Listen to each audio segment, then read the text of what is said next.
Over the past 2 years, the city of Fresno has paid off more than $414,000 in outstanding utility bills for Granite Park.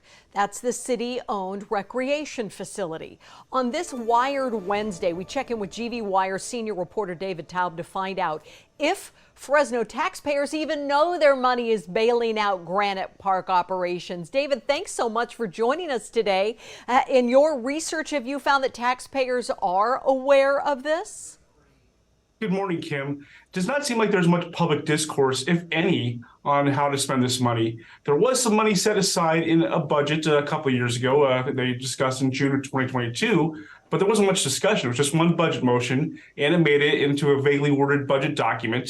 And then, as we learned in the last couple of years, the checks have gone out to help Granite Park, and it's always been a contentious relationship between the city and the operators of Granite Park.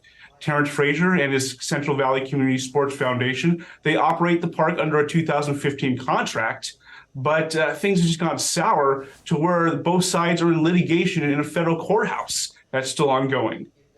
Man, when this whole thing came about, it was seen as such a gem, and then it just was a disaster. And then the city came in and said, we're going to try to salvage it, which I think was very hopeful for the city of Fresno. So you're talking about this arrangement. Does the city subsidize other groups like this? They do. First, I want to say that Granite Park, it still is a nice looking park. I went out there a couple nights ago. People are playing on the baseball diamonds. The soccer field looks really nice. Concession stands looks nice. They even have a bar there. So the improvements are there, but it just really the financing of it and the ongoing finance. Now, there's been comparisons to the deal the Grizzlies have for Chuck Chansey Park.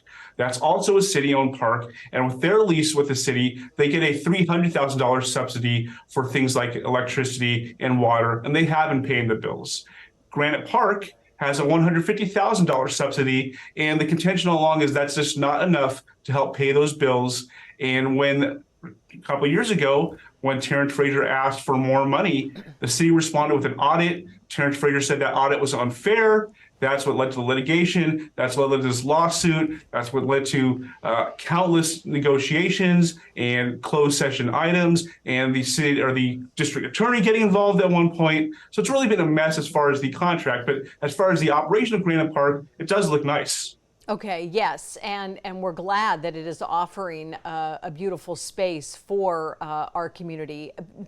Is there any concern, though, that maybe some of these decisions are being hid from the people of Fresno?